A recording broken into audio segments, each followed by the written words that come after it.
সিপিবির মানববন্ধন ও বিক্ষোভ সমাবেশ অনুষ্ঠিত। প্রিয় দর্শক, আসসালামু আলাইকুম। সকলকে আমন্ত্রণ জানাচ্ছি দৈনিক নাগরিক ভাবনা মাল্টিমিডিয়ার সংবাদে। সঙ্গে আছি আমি নুসরাত জাহান। আমাদের পিরোজপুর প্রতিনিধির পাঠানো তথ্য ও ভিডিওচিত্রে দেখুন বিস্তারিত।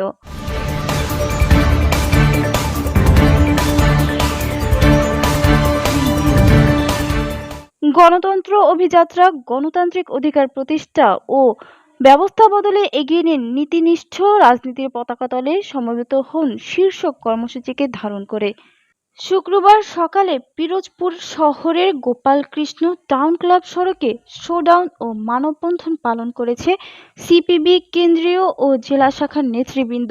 মিছিলটি বিভিন্ন সড়ক প্রদক্ষিণ শেষে ক্লাব সড়কে সরকারের কাছে 18 দফা বাস্তবায়নের দাবি জানিয়ে বক্তব্য প্রদান করেন দলের কেন্দ্রীয় প্রেসিডিয়াম সদস্য কমরেড মোতালেব মোল্লা, কেন্দ্রীয় নেতা অধ্যাপক ডক্টর ফজলুর রহমান, সিপিবি পিরোজপুর জেলা কমিটির ভারপ্রাপ্ত সভাপতি comrade doctor Tapan Basu, advocate Bahadur Hossain ও ফরিদ খান প্রমুখ।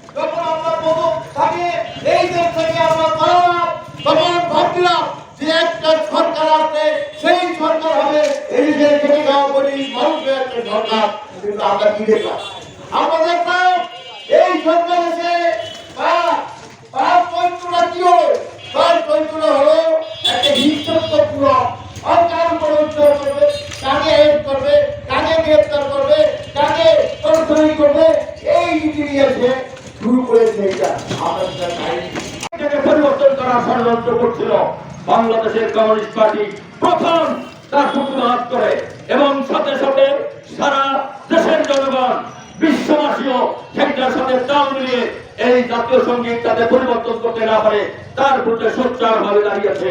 এইটাকে আপাতত তারা মুখে আনে না, নতুন করে কৌশল করছে সংবিধান পরিবর্তন। এই যে ছাত্র বৈষম্য প্রতি আন্দোলনের যে সমন্বয়করা ছিল তারা অনেকেই এইখান থেকে সরে গিয়েছে। আমাদের এই দাবি ছিল না, আমাদের দাবি ছিল এই দেশে ভোটার আন্দোলন, আমাদের দাবি ছিল একটি সুস্থ গণতান্ত্রিক সরকার করবে এবং সেখানে বিনা ঘুষে বিনা হিসেব প্রক্রিয়া চাকরি হবে।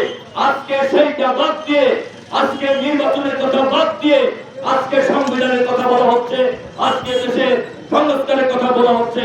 এই সংস্কার আমরা বলছি, কমিউনিস্ট পার্টিও বলছে আমরা সংস্কার চাই, সংবিধানের সংস্কার আমরাও চাই, কিন্তু সংবিধানকে একেবারে বঙ্গোপসাগরে ছেড়ে দেবেন, ছুঁড়ে ফেলবেন, এই কথা এই দেশের জনগণ মানবে না।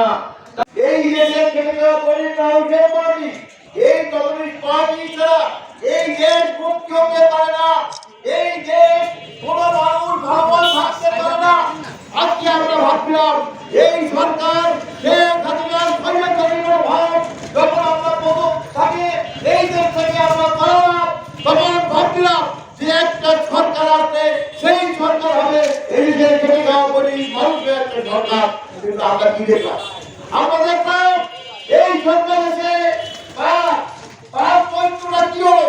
তার চরিত্রটা হলো একটা হিংসাত্মক অকাল প্ররোচনা করবে, কাকে হেল্প করবে, কাকে গ্রেফতার করবে, কাকে টর্চারিং করবে, এই নীতি নিয়ে সে শুরু করেছে। এটা আমাদের সংবিধানে রাখার জন্য 30 লক্ষ মানুষ রক্ত দিয়েছে, 2 লক্ষ মানুষ ইজ্জত দিয়েছে। এটাকে কোন ক্রমেই দলীয় ভুলেও কেউ আবার নাম উচ্চারণ করে এই দেশের জনগণ আবার 71-এর মতো করতে উঠবে এবং তার জবাব দেবে এবং সেটাকে প্রতিহত করবে।